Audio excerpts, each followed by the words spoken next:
क्या आप घर से काम कर रहे हैं और अपने प्रोडक्टिविटी के लिए आप बहुत ज्यादा परेशान हैं कि हाय मैं ये कैसे करूं, मेरे टाइमलाइंस नहीं मैच हो रहे हैं, मेरा कुछ भी काम सही से नहीं हो रहा है। देन आपको चाहिए एक ऐसे 10 टेक्निक्स या 10 ऐसी टिप्स या स्टेप्स जिससे आपका प्रोडक्टिविटी वर्क फ्रॉम होम हो या वर्क फ्रॉम एनीवेयर हो या ऑफिस हो, इंक्रीज हो जाएगा। तो जानते हैं ऐसे 10 तरीके जो आपकी प्रोडक्टिविटी इंक्रीज करने में आपकी मदद करती है। आइए देखते हैं। तो सबसे पहला स्टेप जो है वो ये कि आपको तो एक शेड्यूल में आना पड़ेगा। ठीक है, जैसे बच्चों की एक शेड्यूल होती है, उनके क्लासेस का, उनके ब्रेक्स का, उनके रिसेस का, हर किसी का एक शेड्यूल होता है, सुबह उठने का, रात को सोने का, काम करने का। एक शेड्यूल में रहना बहुत ज्यादा ही जरूरी है। अगर आप अपना शेड्यूल ब्रेक करते हैं, अगर आपके उठने बैठने सोने खाने पीने का कोई शेड्यूल ही नहीं है, तो आप कभी भी प्रोडक्टिव नहीं हो सकते। Right, so have a schedule which is very important. Now in that schedule you have to list down all your task. जो भी आपको काम करने हैं या जो भी आपको चीजें अकम्प्लिश करनी है उस दिन के शेड्यूल में, उन सब की एक लिस्ट बनाए। Make a list of all your task. तीसरी चीज जो आपको करनी है वो है प्रायोरिटाइज। ठीक है, अब अपने टास्क की लिस्ट तो बना ली, अब 25 काम आपके पास आ गए फॉर एन एग्जाम्पल, लेकिन वो 25 के 25 तो एक दिन में नहीं होंगे ना, उसको प्रायोरिटाइज करना पड़ेगा कि आज कुछ होंगे, कल कुछ होंगे, परसों कुछ होंगे, डिपेंडिंग कि वो कितना इंपॉर्टेंट और अर्जेंट है। इसका सबसे आसान तरीका है कि आपने जो टास्क बनाया है आज के लिए, उनमें से आप कोई एक हाई प्रायोरिटी टास्क उठाए, 2 से 3 मीडियम प्रायोरिटी काम उठाए, मैंने मीडियम प्रायोरिटी टास्क उठाए, और 3 से 4 लो प्रायोरिटी एक्टिविटी या काम या टास्क उठाए, एंड इनको आप फिनिश करें। मतलब अगर आपने 3 low priority, 3 low priority, 2 high priority, 2 medium priority और एक हाई प्रायोरिटी काम उठाया, तो मतलब आपके पास 6 काम है आज करने के लिए। उस 25 की लिस्ट में से आप कम से कम 6 काम आज फिनिश करेंगे। और अगर ये काम फिनिश हो जाता है आपका, तो आप उसके साथ खुश भी रहेंगे। You have to be satisfied, क्योंकि सेटिस्फैक्शन जो है ना वो बहुत बड़ी चीज है। हम अपने आप को हमेशा कोसते रहते हैं कि यार ये नहीं हुआ, वो नहीं हुआ। ये तो देखिए कि क्या काम खत्म हो गया है। ठीक है, तो उन 6 कामों को आप एक दिन में प्रायोरिटाइज करेंगे और फिर उसे शेड्यूल करेंगे द पोमोडोरो टेक्निक के थ्रू, जिसके बारे में मैंने ऑलरेडी पहले वीडियो में बात की है। तो जब आप पोमोडोरो टेक्निक के थ्रू उस काम को शेड्यूल करते हैं, तो आप देखेंगे कि आप आसानी से उस काम को कर सकते हैं। आपको ज्यादा मेहनत करने की जरूरत नहीं है और आपके 6 के 6 काम एक दिन में फिनिश भी हो जाएंगे। पोमोडोरो टेक्निक क्या है जानने के लिए मैंने लिंक में दिया हुआ है उस वीडियो का लिंक, आप प्लीज उसे जाके देखें और जरूर से मुझे बताएं कि आपने ये टेक्निक का इस्तेमाल किया या नहीं। उसके बाद है सेट योर ओन डेडलाइन।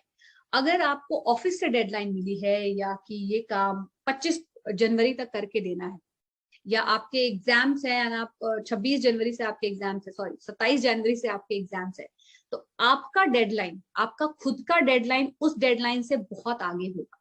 मतलब अगर आपको 25 को प्रेजेंट करना है, देन आप 23 को अपना काम खत्म करेंगे। ठीक है, अगर आपको 27 का एग्जाम है, तो आप 25 तारीख तक अपनी पूरी पढ़ाई खत्म करेंगे, ताकि आपको रिविजन के साथ टाइम मिले कि आप एक्स्ट्रा रिवाइज कर सके अगर कोई चीज आपसे मिस हो गई है, या आप अपने आप को रिलैक्स कर सके। ये बहुत ज्यादा जरूरी है, हम मिस कर जाते हैं। हमें ऐसा लगता है यार 25 को करना है ना, 24 की रात को शुरू करें। ऐसा नहीं होता है। ठीक है, so set your own deadline, don't allow anyone else to set deadlines for you. You set your own deadline and that will give you a lot of help and lot of scope to be mentally aware of the things that you need to do.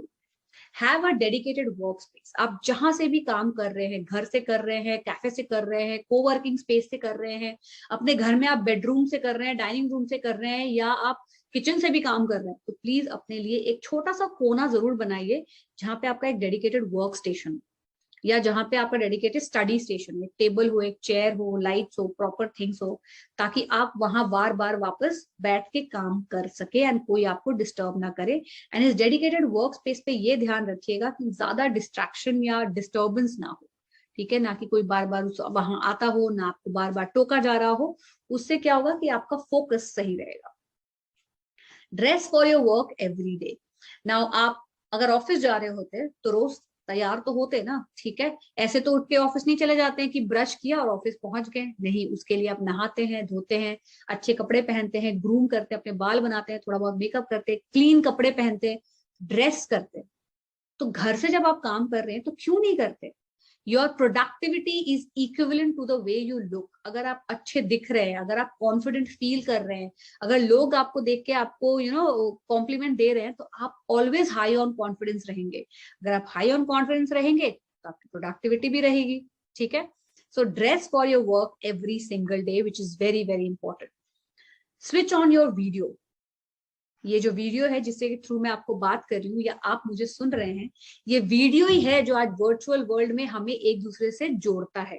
तो अगर आप office में हैं या school कर रहे हैं या कॉलेज कर रहे हैं एंड आपने बस आंख मूंद के बैठ गए हो, तो ऑफ कोर्स आप जिस हालत में हो उसमें आप वीडियो तो ऑन नहीं कर सकते।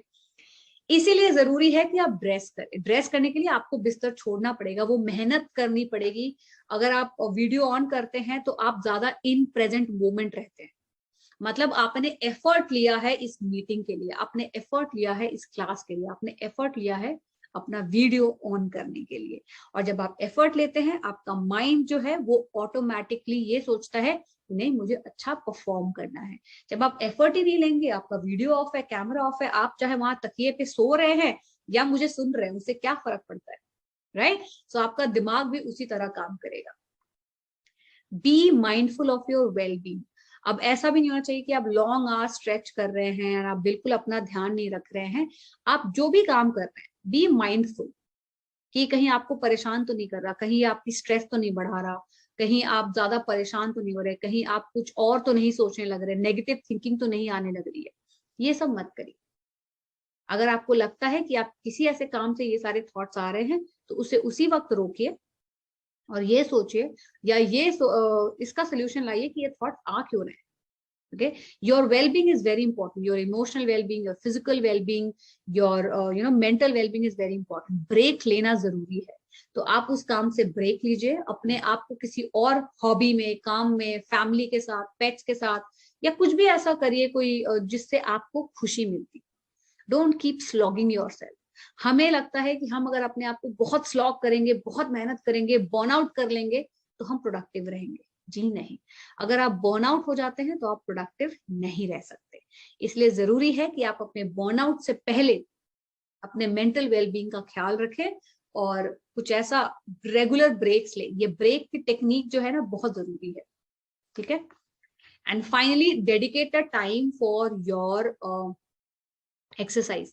अगर आपने एक डेडिकेटेड टाइम दिया है खुद को कि आप एक्सरसाइज कर रहे हैं, अपने फिटनेस के बारे में सोच रहे हैं, अपने हेल्थ के बारे में सोच रहे हैं, तो आपका माइंड, आपकी बॉडी हमेशा खुश रहेगी, हमेशा फिट रहेगी। एंड अगर आप फिट रहेंगे, अगर आपका शरीर फिट रहेगा, तो आपका माइंड फिट रहेगा, तो आप प्रोडक्टिव भी रहेंगे। तो प्रोडक्टिव होने के लिए जरूरी है कि आप एक फिटनेस रिजीम में आए। बहुत हैवी फिटनेस नहीं चाहिए, normal simple light exercises, walking हो गई, जॉगिंग हो गई, नॉर्मल वॉक हो गया, अपने डॉग्स के साथ हो गया, आपके पास पेट्स है तो उन्हें वॉक के लिए जाए, आपके बच्चे हैं उनके साथ खेलिए, हंसिए, स्माइल कीजिए, बी हैप्पी। क्योंकि जितना आप खुश रहेंगे, आपकी प्रोडक्टिविटी लेवल उतनी ही हाई रहेगी। आई एम श्योर कि इस सेशन से आपको बहुत फायदा हुआ होगा और ये 10 प्रोडक्टिविटी हैक आप अपनी लाइफ में जरूर अप्लाई करेंगे। और मुझे कमेंट करके जरूर लिखिए कि ये वीडियो आपको कैसा लगा। एंड अगर कोई और आपकी रिक्वेस्ट है प्रोडक्टिविटी के रिगार्डिंग, तो जरूर से बताइएगा, मैं जरूर से उसके ऊपर वीडियो बनाऊंगी।